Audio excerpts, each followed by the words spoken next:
Elias arrived in Skopje as the morning sun began to bake the stone bridge, but his destination lay beyond the concrete. He sought the lungs of the city, the Gradski Park. Here, the ancient stone of Macedonia gave way to an explosion of green. He stood beneath the sprawling canopy of a massive oriental plane tree, its mottled bark looking like a map of a forgotten empire. To Elias, these weren't just trees. They were living monuments, standing guard over the Vardar River. As he ventured deeper into the park, the air changed, turning sweet and heavy.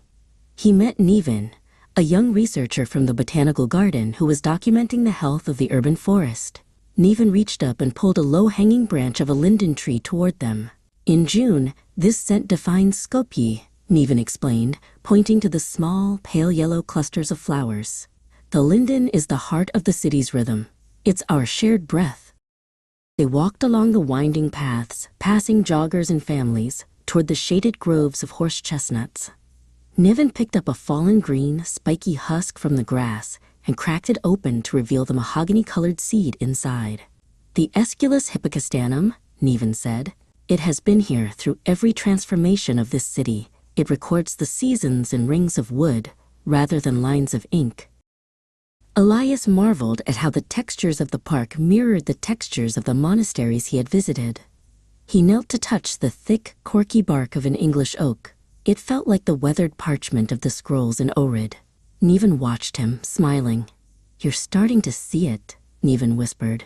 "The stone Scriptorium tells us where we've been, but the emerald Scriptorium tells us how we continue to grow."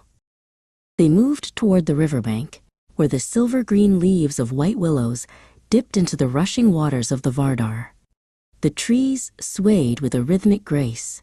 Neven explained how the roots of these willows stabilized the banks, protecting the city from the very river that gave it life. Elias realized that the plants weren't just decorations, they were the city's silent engineers weaving the earth together.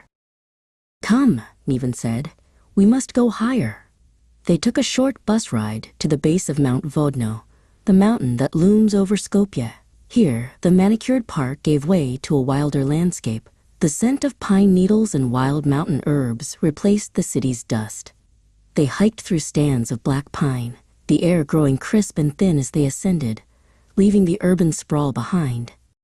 Near a shaded rock face, Neven signaled for Elias to be quiet. He pointed to a small, unassuming purple flower nestled in a crevice. "This is Ramonda Nathaliae," Neven whispered. "The Natalie's Ramonda. It's a resurrection plant. It can completely dry out and appear dead for years, but with a single drop of rain, it blooms again. It is the symbol of Macedonian resilience." They descended back to the city and visited the university's botanical garden, a hidden sanctuary of glass and steel. Inside the greenhouse, Neven showed Elias specimens of endemic Balkan flora that were being preserved for the future. "Every seed here is a letter in a story we haven't finished writing yet," Neven said, holding a small glass vial containing tiny, dark seeds.